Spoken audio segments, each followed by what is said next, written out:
Boa tarde. O Nesp Notícias desta segunda-feira, 17 de setembro, adianta para você como será o debate TV Unesp Jornal da Cidade. Vamos falar ao vivo com o jornalista João Jabor. E você vai ver também. Cães e gatos recebem vacina contra a raiva. Maestro João Carlos Martins emociona a plateia bauruense. Flagrante na natureza. Garças não se intimidam com a sujeira do Rio Bauru.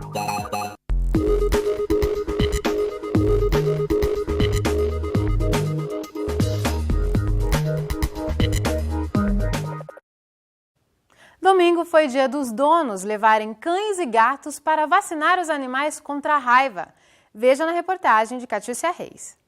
Vera e o marido não tiveram tempo de levar os dois cachorros na primeira etapa da campanha de vacinação antirrábica de Bauru, realizada em maio deste ano. Então eles aproveitaram o domingo para passear e vacinar os animais. Deixar elas prevenidas para não acontecer nenhum problema, né? Ter algum problema de raiva ou atacar alguém, ter algum problema depois. Se prevenir é o melhor remédio. A raiva canina é uma doença transmitida pelo contato do homem com a saliva do animal. Nos bichinhos, causa problemas neurológicos, paralisia e até a morte. Por isso, cães e gatos devem ser vacinados uma vez ao ano. A importância é se prevenir contra uma zoonose, né, que é a raiva, que é mortal tanto para o animal como para o homem. Então, a única maneira, e é uma doença que tem essa maneira de se prevenir, que é através da vacinação.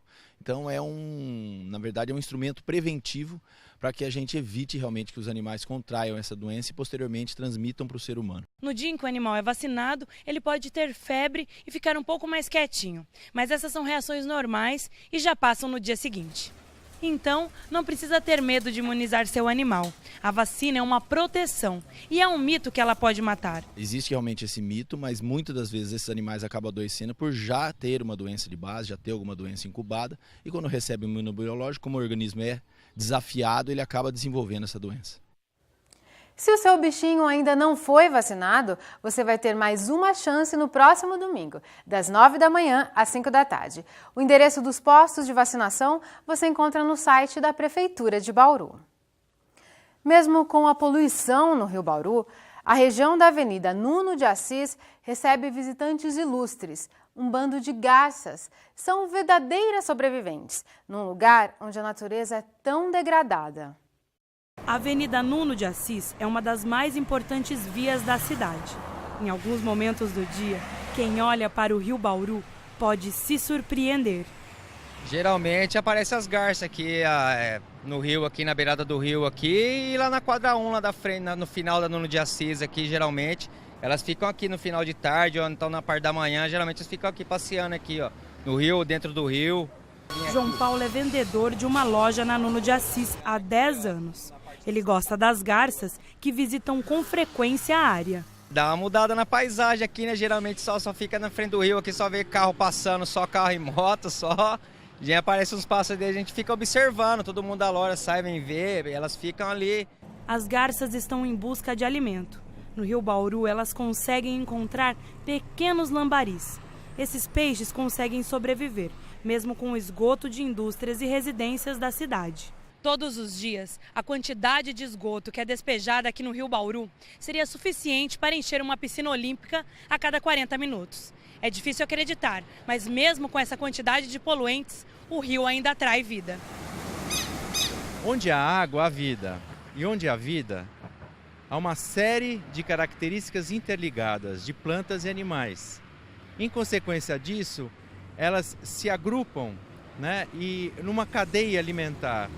Então, mesmo havendo um pouco de poluição ou um grau de poluição um pouco maior, elas conseguem sobreviver, se alimentar e continuar sua jornada. 3 espécies de garça visitam diariamente o Rio Bauru. Uma delas é a garça branca grande. Essa é uma ave da cidade. Mesmo com o cheiro forte, além das garças, outras aves também passam pelo Rio Bauru. E se todo o esgoto da cidade não viesse para cá, poderíamos ter um cenário diferente.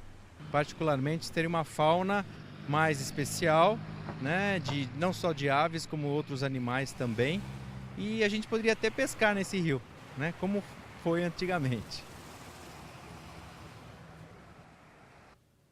Agora a gente fala de um assunto que é de saúde pública com reflexo direto na segurança: uso de drogas.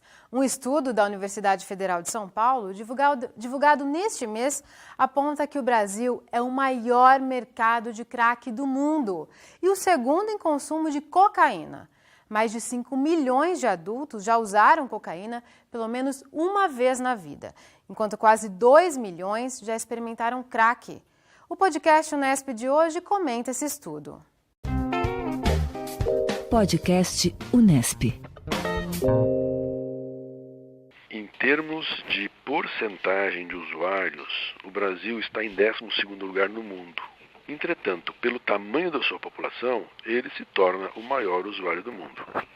Para dar uma ideia, proporcionalmente, a população brasileira fuma crack menos que a população da Argentina e do Chile. Entretanto, como eles são países muito menores que o Brasil, o número de usuários do Brasil é muito maior. Então, é uma informação importante, entretanto, ela tem que ser relativizada. E o crack é um problema muito mais do Sudeste e do estado de São Paulo que do resto do país. Para lhe dar uma ideia, no Rio de Janeiro, crack é conhecido como droga de paulista. É muito pouco o uso de crack no Rio de Janeiro, que não é longe de São Paulo. Esse estudo documenta esta distribuição irregular do crack no Brasil. Podcast Unesp. Agora são 5h37. No próximo bloco, a gente conversa com o jornalista João Jabbour sobre o debate TV Unesp Jornal da Cidade. E ainda hoje, plateia lota teatro para ver e ouvir o maestro João Carlos Martins.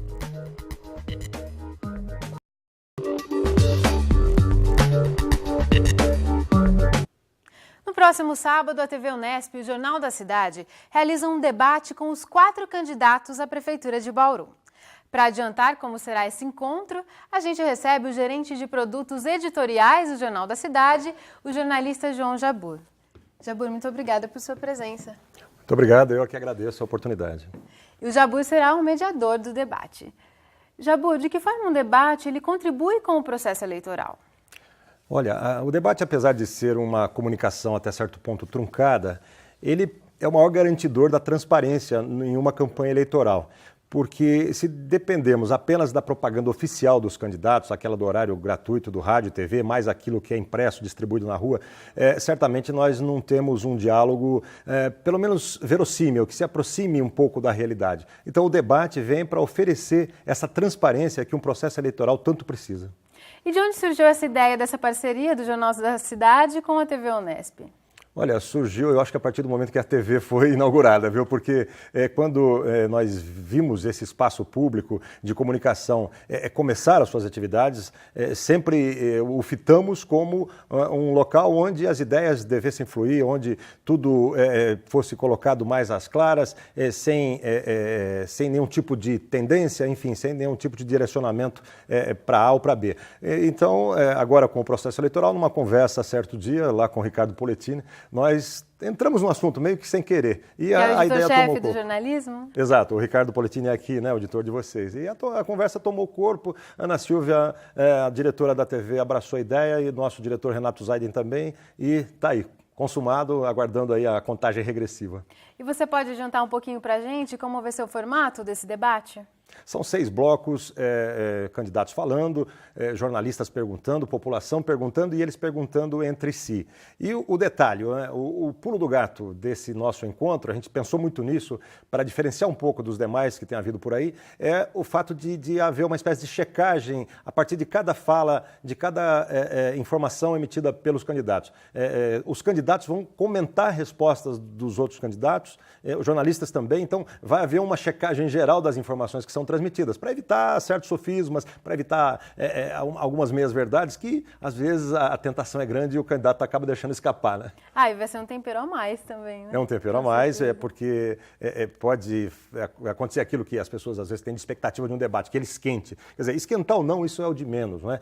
Esse negócio de esquentar debate está ligado a uma outra época em que o viés populista dominava um pouco mais a política e, ao invés de propostas, se usava da força da palavra, ou da virulência, ou da verborragia, para tentar convencer as pessoas. E hoje não basta mais isso, né? Hoje é preciso ideias, é preciso um raciocínio lógico, é preciso viabilidade nas propostas, é preciso se ter bases bem sólidas para convencer. Argumentos, né? Exatamente, para convencer as pessoas. Jabbour, e você tem muita experiência na cobertura de eleições, acompanha há muito tempo. Como você avalia essa eleição de agora? Olha, eu vejo, em primeiro lugar, uma eleição que oferece aí 4 tipos de candidaturas com diferenças entre elas, portanto, é uma eleição, ao contrário de algumas cidades, né, onde há candidatos únicos ou apenas 2 candidatos, é uma eleição pluralista em termos de personalidades, em termos de candidaturas, né, de candidatos, aliás, e em termos de candidaturas, ou seja, lendo-se aí a questão programática. Então, eu acho que o bauruense está servido de opções, basta fazer a escolha que desejar, né? Então, eu vejo que é uma eleição que caminha dentro de uma normalidade e que contempla essa festa democrática, que é um processo de escolha de mandatário da cidade. E você acha que os candidatos ainda têm uma margem para fazer com que o eleitor mude o seu voto ou para fazer até com que aqueles em torno de 20% que ainda não sabem quem votar decidam o seu voto? Ah, sim, há essa margem, né? E o nosso debate de sábado é uma grande oportunidade para isso, né? Nós teremos certamente uma bela audiência, vários canais transmitindo, né? Além do canal principal, que é a TV Unesp, né? E eu acho que há pessoas ainda não convencidas, há pessoas ainda não decididas em quem votar, né? Como você disse, 20% é um número alto, é quase um quarto. E a essa altura, não sei se esse é o número, esse foi o número de umas semanas atrás, mas que seja 15% a 20%, né? Eu acho que há uma grande possibilidade de se conquistar votos aí, até em função do quadro, né? Que é um quadro que alguns dão como mais definitivo, mas com esse número de indecisos é possível alteração ainda. E você acredita que daqui até a eleição o cenário muda um pouco, as coisas tendem a esquentar? Como que você avalia essa reta final? Olha, em termos numéricos é difícil saber, né? A gente nem tem muitas pesquisas e mesmo com pesquisas a eleição sempre reserva surpresa, né? Eu acho que o que vai mudar e o que acho que deve mudar é o fato de que os candidatos devem assumir mais compromissos mais sérios, mais concretos do que assumiram até agora. Então nós temos ainda alguns debates e temos também o contato do eleitor na rua, no dia a dia, enfim. Eu acho que o que tem que mudar é a postura mais firme, mais consagrada do candidato em relação às reais demandas da população. Quem vai ganhar ou vai perder é muito difícil saber, é muito difícil fazer algum prognóstico. Você acha que eles tendem a ficar em cima do muro para não se comprometer, para uma eventual cobrança depois?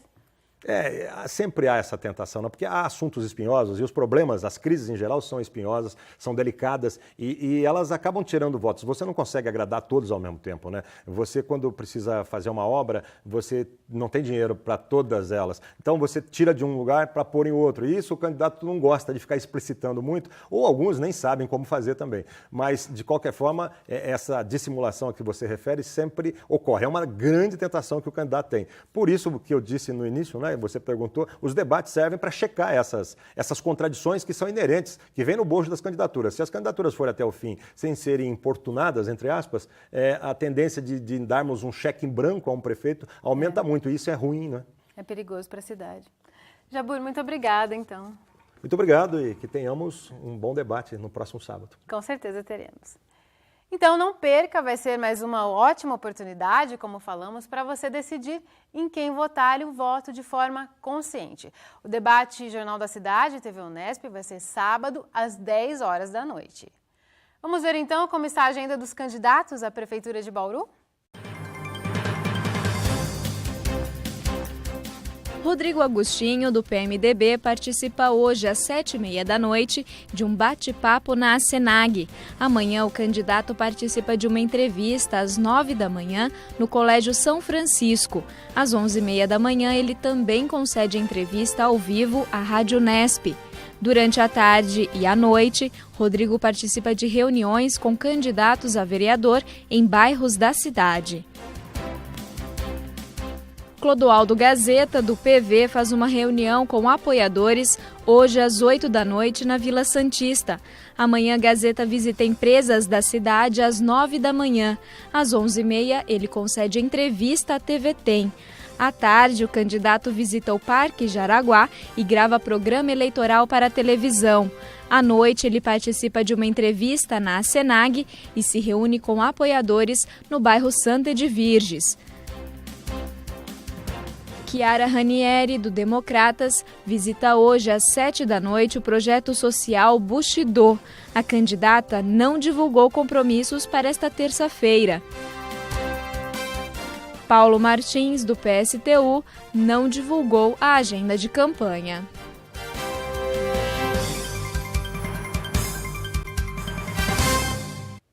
O processo de votação para a escolha do novo reitor da Unesp está aberto. Alunos, funcionários e professores têm até o dia 20 de setembro para votar. A participação pode ser feita a partir de qualquer computador da universidade. O professor Júlio César Durigan é o candidato a reitor. Já a professora Marilza Cunha Rude concorre à vice-reitoria. Agora são 5h47, já a gente volta para saber se finalmente chove nesta semana. E você vai ver como foi a apresentação do maestro João Carlos Martins aqui em Bauru.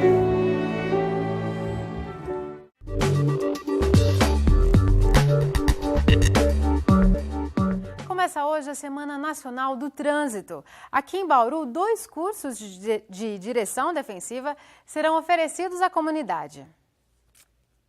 No total, são 80 vagas e o objetivo é conscientizar os motoristas para um trânsito mais seguro. Quem tem mais informações é Nelson Augusto Neto, ele é chefe do setor de educação da Indurb. Nelson, como vão funcionar esses cursos? Esses cursos serão feitos em 2 etapas. O primeiro curso é voltado para as mulheres, único exclusivamente para as mulheres, serão 20 vagas. E o segundo curso é um curso com 60 vagas que será ministrado em 2 dias, dia 19 e dia 20, no período noturno, no Sindibru. Quais são os conteúdos que vocês vão passar nesses cursos? No primeiro curso voltado, nós chamamos de misto, que são 60 vagas, são só teorias, 2 dias de teorias. Então são filmes mostrando como fazer direção defensiva, são slides, são palestras de vários profissionais da área, para que nós tenhamos um trânsito mais seguro. O segundo, que é voltado único e exclusivamente para as mulheres, é um curso de duração de 4 horas. Nós teremos uma pequena parte teórica e o restante prática, onde elas estarão aprendendo a colocar o espelho retrovisor na posição correta, evitando os pontos cegos ou diminuindo os pontos cegos, trocar pneu, verificar alguns barulhos específicos do veículo que pode ocasionar acidentes, para fazer a prática dessas mulheres. Não é porque elas sofrem mais acidentes, não. Elas não sofrem mais acidentes, são os homens que sofrem mais acidentes. As mulheres é simplesmente para trazer as mulheres mais para a direção preventiva. Pessoal que quiser participar, como faz para se inscrever? Então, as inscrições podem ser feitas via telefone, são gratuitas, no telefone 3233-9008 na Indurb ou 3233-9067 também da Indurb. Muito obrigado. Pelo telefone da Indurb, você também consegue os locais onde os cursos serão realizados. Lembrando que todos os participantes também recebem certificados. Guilherme Tavares para o Unesp Notícias.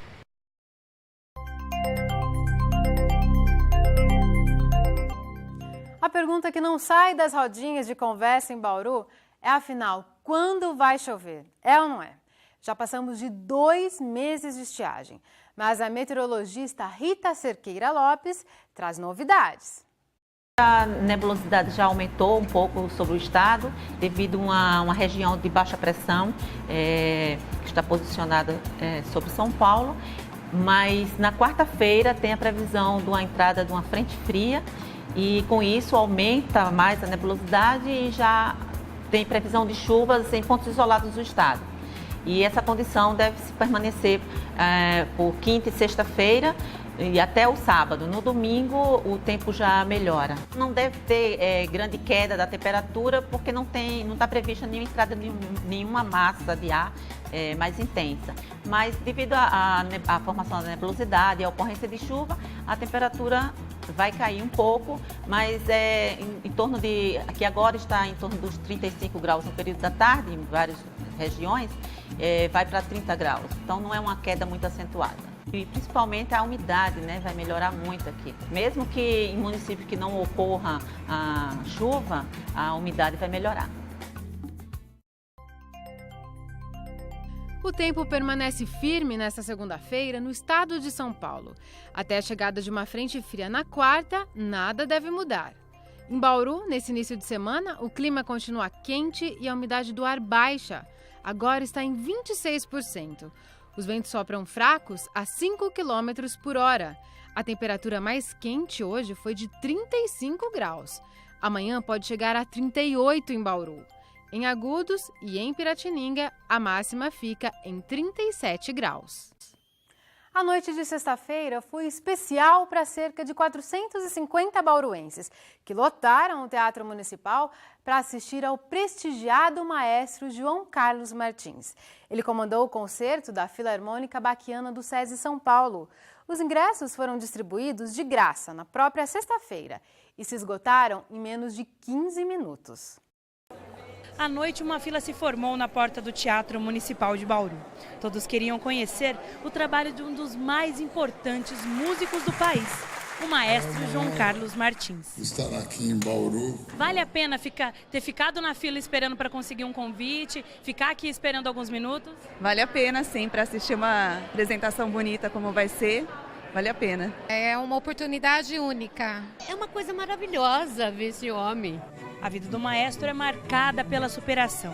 Ele foi destaque mundial como pianista, mas teve que abandonar o instrumento quando perdeu parte dos movimentos das mãos. Desistir da música nunca foi uma opção para ele. Não adianta só você superar, você tem que procurar excelência musical. E eu procurei fazer da minha orquestra o meu piano. E eu continuo correndo atrás da excelência musical. E é isso que eu quero mostrar aqui em Bauru. Tudo vale a pena quando a alma não é pequena. É embalado nesses versos de Fernando Pessoa que o maestro conduz sua orquestra e leva a música erudita de qualidade a toda a população. Quando eu vejo que eu vou para uma favela, como a gente vai com a nossa orquestra, tocar Bach, Beethoven e Mozart, e você emociona todos os moradores daquela comunidade, você percebe que você está chegando em todos os corações dos brasileiros. No palco do teatro, João Carlos Martins fecha os olhos e segura com força a baqueta. O pequeno bastão desliza com leveza, enquanto ele sorri ao reger seus músicos. O músico conduz violinos, violoncelos, trompetes e trombones, e assim lota plateias para ouvir música erudita. A Filarmônica Baquiana do SESI São Paulo une músicos experientes e jovens talentos. A gente, cada dia que passa, aprende um pouco mais, né? E a gente vai ganhando experiência, né? Muito bom. A orquestra já visitou outras cidades do interior. O objetivo?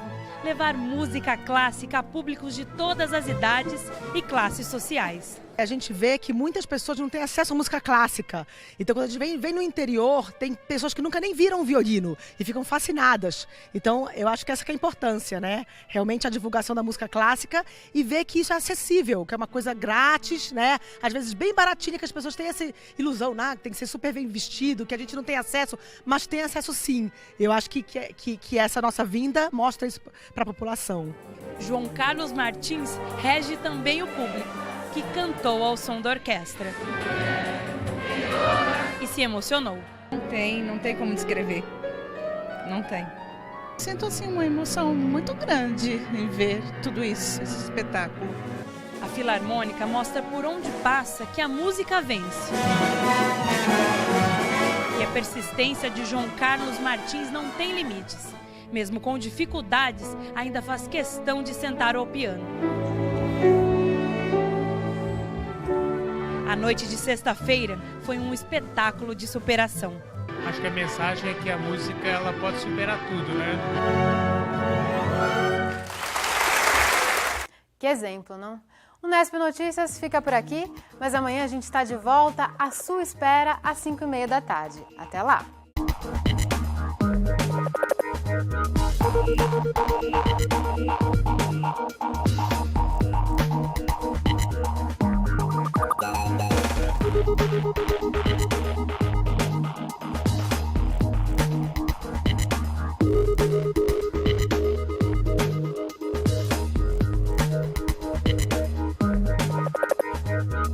Thank you.